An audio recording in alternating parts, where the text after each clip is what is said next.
रात्रीच्या उरलेल्या शिळ्या भाताचं काय करायचं नेहमी हा एक प्रश्नच असतो.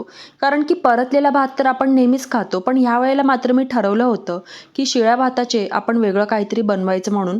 तर मी आहे ना इथे थालीपीठ बनवायला घेतलं होतं. तुम्ही कधी आहे ना शिळ्या भातापासून थालीपीठ बनवून खाल्ले की नाही नक्की सांगा कमेंटमध्ये. तर झालं काय, काल रात्री आहे ना आमच्याकडे नक्की कोणाला काय किती खायचं आहे ह्याचा काहीच अंदाजा आला नव्हता. आणि ह्याच नादामध्ये आहे ना भरपूर असा शिळा भात उरला होता. रात्री भात उशिरा लावल्यामुळेच आहे ना सकाळी नाश्त्यासाठी त्याचं काहीतरी बनवायचं होतं. म्हणून आहे ना इथे मी सकाळी उठल्यावर आहे ना थालीपीठाची तयारी करायला घेतली होती.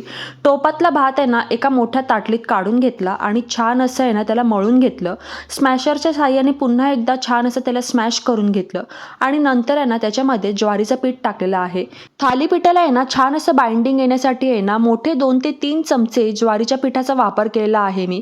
त्यानंतर आहे ना त्याच्यामध्ये आवडीनुसार थोडेसे मीठ मसाले टाकले, भरपूर अशी बारीक कापलेली कोथिंबीर टाकली आणि चवीनुसार मीठ टाकून थोडा पाण्याचा वापर करून ना इथे आपलं थालीपीठाचं जे पीठ आहे ना ते छान असं मळून घेतलेलं आहे आणि हे सगळं छान असं एकजीव झालेलं आहे. आता आहे ना ह्याचे आपल्याला अशा पद्धतीने आहे ना छोटे छोटे गोळे बनवून घ्यायचे आहेत आणि थालीपीठ छान असे थापून घ्यायचे आहेत. तर आता थालीपीठ थापण्यासाठी आहे ना मी इथे एक ओलं फडकं घेतलं होतं स्वच्छ असं. ते पोळपाटावरती ठेवून घेतलं आणि एक एक गोळा घेऊन अशा पद्धतीने आहे ना थापून घ्यायला सुरुवात केली होती. नेहमीप्रमाणे जसं आपण थालीपीठ थापतो ना तसंच आपल्याला थापून घ्यायचं आहे. थालीपीठ थापत असतानाच आहे ना मी तवासुद्धा तापायला ठेवला होता. आता इथे आपला एक थालीपीठ थापून झालेला आहे. तो सगळ्यात आधी आहे ना तव्यावरती अशा पद्धतीने अलगदपणे आपल्याला टाकायचा आहे. थालीपीठाला पाडलेल्या होलमध्ये आहे ना हळूहळू करत आपल्याला तेल सोडून द्यायचं आहे आणि दोन्ही बाजूने छान असं खरपूस भाजून घ्यायचं आहे.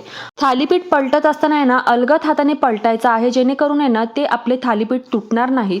गरमागरम असे हे थालीपीठ आपले खाण्यासाठी तयार आहेत. खूप अप्रतिम लागतात हे थालीपीठ भातापासून बनवलेले आणि तुम्हाला वाटणारे नाही एवढीच चविष्ट लागतात हे. तुम्ही आहे ना जर ही कधी रेसिपी ट्राय केली नसेल तर नक्की ट्राय करून बघा आणि आपल्या व्हिडिओला लाईक करायला विसरू नका.